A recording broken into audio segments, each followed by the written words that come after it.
నిజాలు చెప్పే బిఎన్బి టీవీకి స్వాగతం. భారత్ ఎన్బి టీవీ, నేను మీ జేకే. అసలు దేశంలో ఏం జరుగుతుంది? కొద్దిగా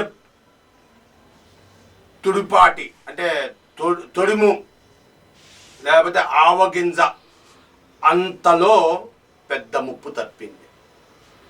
ఎంత పెద్ద ముప్పు అంటే మారణ హోమం. అసలు ఈ పేర్లు మీరు ఎప్పుడు విన్నారా? అహ్మద్ నసీర్, అహ్మద్ నఫ్రస్, అహ్మద్ ఫారిస్, అహ్మద్ రషీద్, ఈ పేర్లు మీరు ఎప్పుడైనా విన్నారా? వీళ్ళంతా కూడా గుజరాత్లో బాంబు పెట్టడానికి, అది కూడా ఎలా ఆత్మాహుతి దాడిగా బాంబు పెడదామని నిర్ధారణ చేసుకున్నారు. మరి పోలీస్ విభాగం డెవలప్ అవుతుందా, లేదు ఇంటెలిజెన్స్ విభాగం డెవలప్ అయిందా, లేక ఎవడైతే చేస్తున్నాడో వాడే ఇన్ఫర్మేషన్ ఇచ్చి చేస్తున్నాడా అనేది తెలియని పరిస్థితి. ఎక్కడికక్కడ వాళ్ళు చేయబోయే, లేకపోతే వాళ్ళ తలరాతలు బాగుండి వాళ్ళు బతికిపోదామని చెప్పి బయటపడిపోతున్నాయా? వీళ్ళు నలుగురు కూడా శ్రీలంకకు చెందిన వాళ్ళు. వీళ్ళు తమిళనాడు నుండి అహ్మదాబాద్ చేరారు విమానంలో. అప్పటికే పోలీసు నిఘా వర్గానికి కానీ పోలీసు వర్గానికి కానీ 18-19 తారీఖుల్లో వీళ్ళు అహ్మదాబాద్ వస్తున్నారు, ఇక్కడ బేభత్సం సృష్టిస్తారు అని చెప్పి ఇంటెలిజెన్స్ దగ్గర, పోలీసు ఏసీపీ డీసీపీ దగ్గర సమాచారం ఉన్నది. దీంతో ఫ్లైట్ లిస్టులు, ట్రైన్లు రాకపోక ట్రైన్లు, వీళ్ళ పేర్లు కూడా వచ్చేసినాయి. ఇవన్నీ పిఎన్ఆర్ఐ నెంబరు ఇవన్నీ కూడా పట్టుకొని వీళ్ళు చక్కగా ఒక్కొక్క దానికి చెక్ చేసేస్తున్నారు. ఎవడన్నా ఈ పేరు గల్లోడున్నాడా, ఎవడన్నా ఈ పేరు గల్లోడున్నాడా. బాగానే ఉంది. వాళ్ళ దగ్గర ఏం దొరికినాయి? 2 సెల్ ఫోన్లు, కొంత Indian currency, China currency, Srisailam currency, Sri Lanka currency. ఇంత పోయి వీళ్ళు ఒప్పుకుంది ఎంతకరా? ఈ బాంబు హోతి కంటే 4 లక్షల రూపాయల కోసం మనిషి 1 లక్ష రూపాయలకి వాళ్ళు ఎంత తీవ్ర ఆర్థిక సంక్షోభం అనుభవిస్తున్నారని మీరు గమనించాలి. ప్రతి ఒక్కరం కూడా 4 లక్షల రూపాయల కోసం ఆత్మాహుతి చేసుకోవడానికి సిద్ధపడిపోయారు 9 వ్యక్తులు. ఈ 9 వ్యక్తులు తమ కుటుంబాలకి ఎంతో కొంత ఇచ్చేసి మనిషి 1 లక్ష రూపాయల లెక్కన ఇచ్చేసి వీళ్ళు 9 ఆత్మహత్య చేసుకున్నారు. వీళ్ళ వల్ల ఎన్ని వేల మంది చచ్చిపోతారో, లేదా ఎంత ఆస్తి నష్టం జరుగుద్దో, ఎన్ని లక్షల కోట్ల ఆస్తి నష్టం జరుగుద్దో తెలియదు. నిఘా వర్గం ముందస్తుగానే తెలుసుకొని వీరిని మొత్తాన్ని ట్రాక్ చేసేసింది. వీళ్ళందరినీ పట్టుకొని ఖైదీ చేసింది, పట్టుకొని అరెస్ట్ చేసి కూపీ లాగింది.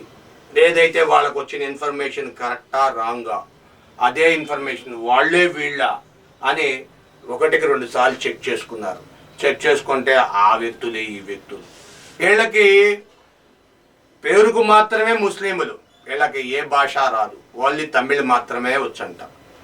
అంటే తమిళనాడుకి సంబంధించి చెయ్యి ఉందా, లేక వీళ్ళు తమిళనాడులో తమిళే ఎందుకు వచ్చింది అంటే, శ్రీలంక సహజంగా శ్రీలంకలో తమిళే మాట్లాడతారు, కొలంబియో తమిళే మాట్లాడతారు కాబట్టి వీళ్ళు పాకిస్తాన్కి చెందిన ఐఎస్ఐ తీవ్రవాదులు.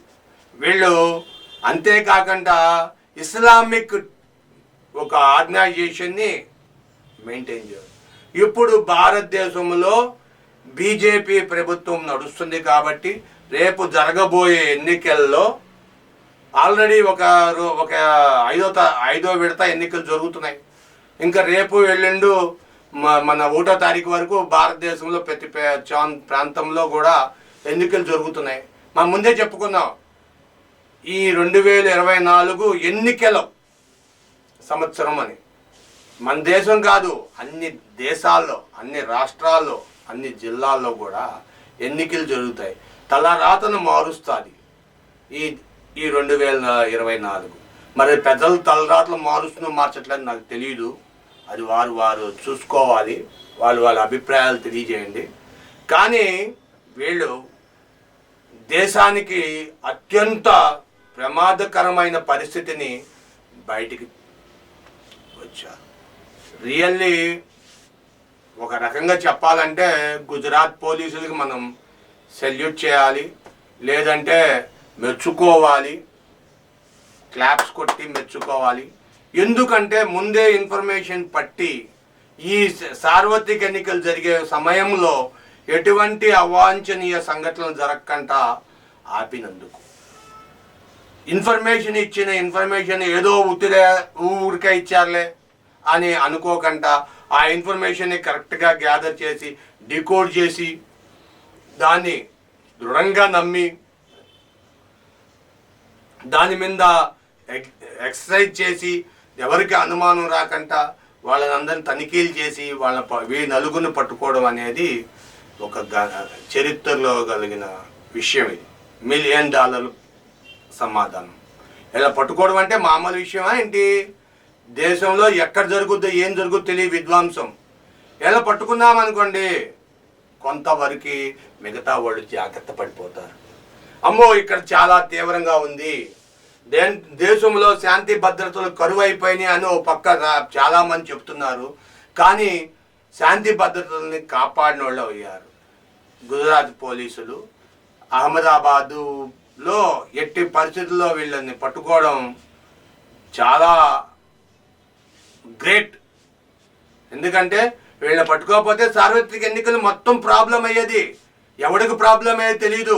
మోదీకి జరిగేదా, ఇంకెవరికైనా జరిగేదా, ఇంకెవరికైనా. ఒక పక్క అరవింద్ కేజ్రీవాల్ చెప్తున్నాడు, నాకు ఆల్రెడీ ఇది వచ్చింది, బీజేపీ వల్ల నాకు థ్రెట్ ఉంది, నాకు బీజేపీ వల్ల థ్రెట్ ఉంది అని అరవింద్ కేజ్రీవాల్ చెప్తున్నాడు. నన్ను మార్చి 14లో అరెస్ట్ చేశారు, నా పరిస్థితి ఏం బాగలేదు, బీజేపీ నన్ను ఎలా చంపేద్దామని చూస్తుంది, ఢిల్లీలో నన్ను ఎలా తీసేసుకుందాం ఇవన్నీ కూడా అని చెప్పి బీజేపీ చూస్తుంది అని చెప్పి ఒక పక్కన అరవింద్ కేజ్రీవాల్ చెప్తున్నారు. అదంతా నిజమైపోయేది వేళ. నా మీద అరవింద్ కేజ్రీవాల్ నా మీద ఏం చేయలేక గుజరాత్లో చేశారు, నా మీద ఏం చేయలేక అక్కడ చేశారు, నేను చాలా తెలివిగాలని, నా తలరాత బాగుంది అని అరవింద్ కేజ్రీవాల్ చెప్పేవాడేమో. ఏమంటారు?